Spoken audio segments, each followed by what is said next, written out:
Welcome back, brothers and sisters. I am Braden. This is Langley Outdoors Academy, the place where we not only talk about what's going on in the gun world, but also how we're going to fix it together. And the content that I'm about to show you is exquisite.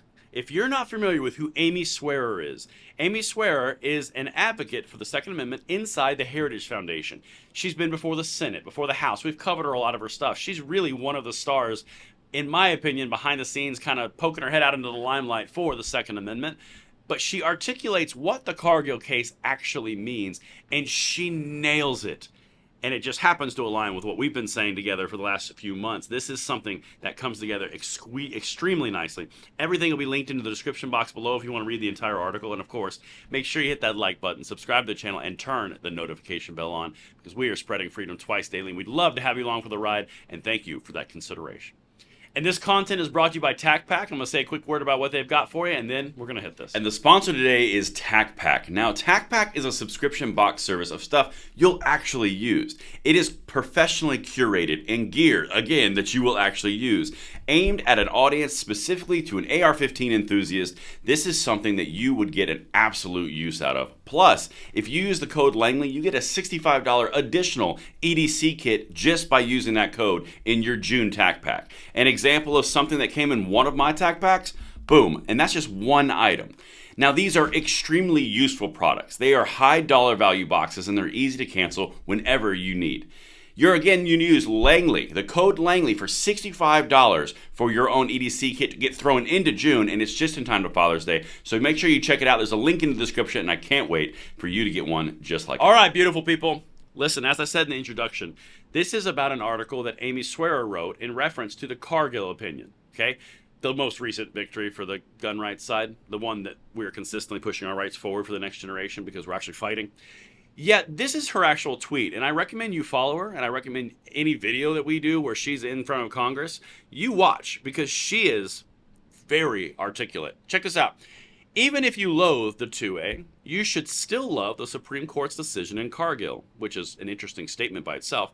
For a case centered on guns, it had nothing at all to do with the right to keep and bear arms and everything to do with the rule of law and constitutional government. So right there from that tweet, you can tell why I would be attracted to that actual article, because that's exactly the point. That's what we've been covering this whole time.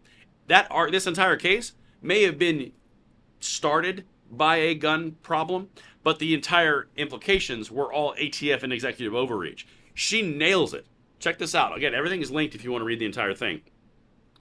The Bureau of Alcohol, Tobacco, Firearms, and Explosive has a bad habit of forgetting it isn't part of the legislative branch of government, i.e., oversteps the separation of powers and writes its own laws from its own interpretations. Again, the crux of the problem.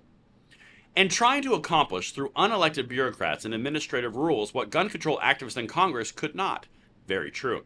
Fortunately for the rule of law and the separation of powers, the ATF has also a bit of a losing streak in federal court, a losing streak that continued Friday at the highest level in Garland versus Cargill.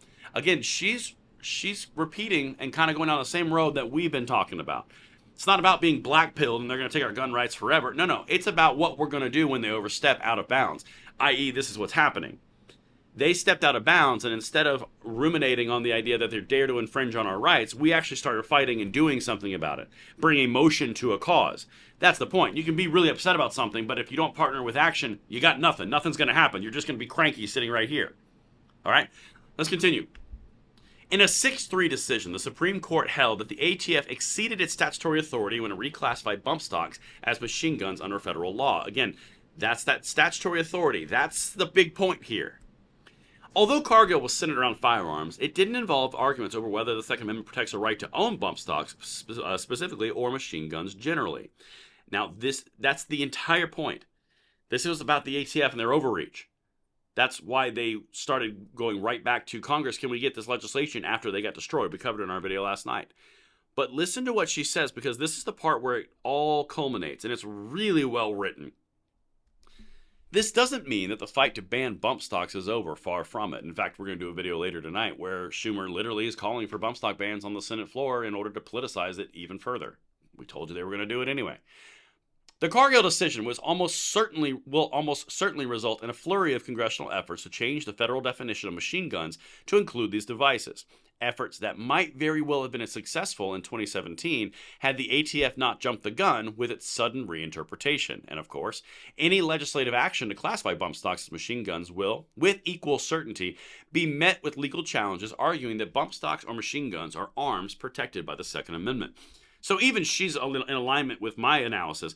They're going to push this as a political cudgel to try to get it passed, and if they don't, they're going to use it against the Republicans. That's exactly what they're going to do.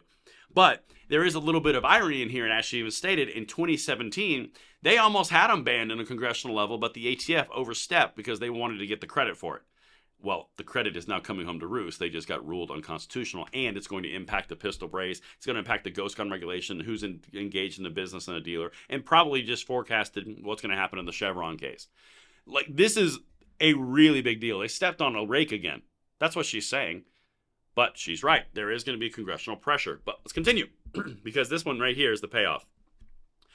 The victory Friday is not that the court constructively fleshed out its Second Amendment jurisprudence or substantively protected the right to keep and bear arms from infringement. Rather, the victory is found in the court's affirmation that the law means what the text says and not what unelected bureaucrats think the text ought to say or what it would have said if they'd been left in charge of it. That's the entire point. Everything she just said in that middle paragraph. It's not about what the unelected bureaucrats wanted to say. They can't redefine it into what they wanted to say. And it's not about what they have or what they would have it say. It's about what the text actually says. This was a reversion back to congressional law, and executive bureaucracies can't just interpret and change it. That's where our country has been going wrong for the last 30 years. All right, let me continue. Last thing here. It sends an important message that there's no end run or loophole through the democratic process. If Congress wants to change federal law, it must do so itself. Though the legislative process and with its members bearing the political consequences of unpopular or unconstitutional laws. That is verbatim what we have said consistently on this channel, on Second Legacy with me and Tim. It's all about the elected representatives writing overly vague and broad laws and letting the executive bureaucratic agencies interpret it how they want. So if they don't write it very specifically, the executive agencies can do whatever they want, and then the elected bureaucrats can say, well, the agencies did that. I mean, not bureaucrats. The elected representatives can say, well, the bureaucrats did that. The entire thing's a shell game. It's being shut down. That's the important point.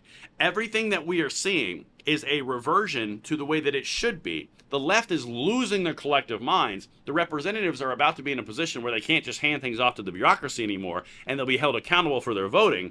This is what needs to happen. That's why this entire article is angled at why this is good for our country, not why it's good for bump stocks. Because bump stocks were never the thing.